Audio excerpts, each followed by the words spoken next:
Madras matinee movie review. இது ஒரு comedy drama film directed by Karthikeyan Mani. Kaali Venkat lead ரோலில் நடிச்சிருக்காரு. சத்யராஜ், ரோத்னி ஹரிபிரியன், ஷெல்லி நப்புகுமார், ஜார்ஜ் மரியன், சுனில் சுக்காடா மற்றும் பலர் நடிச்சிருக்காங்க இந்த படத்தில். படத்தோட கதை என்னன்னா, சத்யராஜ் ஒரு கதை ஆசிரியராக இருக்காரு. அவரோட அடுத்த புத்தகத்துக்கு எழுத யோசிச்சுட்டு இருக்காரு. அப்போ தான் ஒரு சாதாரண நடுத்தர மக்களோட வாழ்க்கையை பதிவு பண்ணணும்னு முடிவு பண்ணி ஒரு ஆட்டோ ஓட்டுநரோட கதையை எழுத ஆரம்பிக்கிறாரு. ஆட்டோ ஓட்டுநராக காளி வெங்கட் நடிச்சிருக்காருன்னு சொல்கிறத விட வாழ்ந்திருக்காருன்னு தான் சொல்லணும். அவரோட வாழ்க்கையை எழுத ஆரம்பிக்கிறாரு.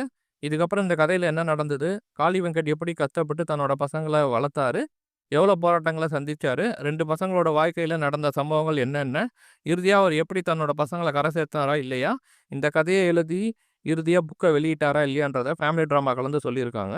காளி வெங்கட் இந்த படத்தை ஒன்மேன் ஆர்மியாக ஷோல்டர்ஸில் தூக்கி படம் ஃபுல்லாக ஒரு சிறப்பான நடிப்பை வெளிப்படுத்தியிருக்காரு.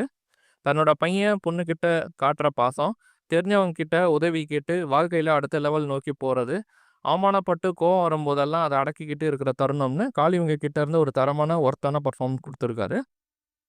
இந்த படம் நீங்கள் பார்க்கும்போது கண்டிப்பாக அவங்க அப்பாவை நினைவுபடுத்தும். கண்டிப்பாக ஒரு எமோஷனல் டச்சு ஸ்ட்ராங்காக இருக்குது இந்த படத்தில்.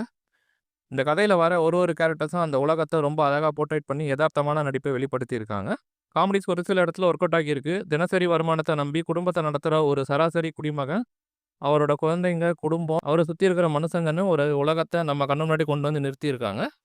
படம் முழுக்க நிறைய இடத்துல சென்டிமெண்ட்டாக ஃபீல் பண்ணுற மாதிரி, நம்ம ஈஸியாக கனெக்ட் ஆகிற மாதிரி நிறைய சீன்ஸ் படத்தில் இருக்குது. ஒரு சில வசனங்கள் சிறப்பாக எழுதியிருக்காங்க.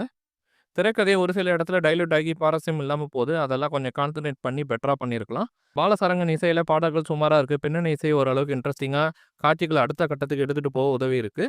Making, staging and editing wise ஒரு சில எலிமெண்ட்ஸ் இவங்க புதுசாக ட்ரை பண்ணாலும் படத்துக்கு அது பலமாக அமையலை. காளி வெங்கட் பர்ஃபார்மன்ஸ்க்காக நம்ம இந்த படத்தை தாராளமாக பார்க்கலாம். பொறுமையோடு பார்க்கணும் இந்த படத்தை. ஒரு நல்ல ஃபேமிலி ட்ராமா கம் என்டர்டைன்மெண்ட் படமாக கொடுத்துருக்காங்க. Critic rating 3 out of 5.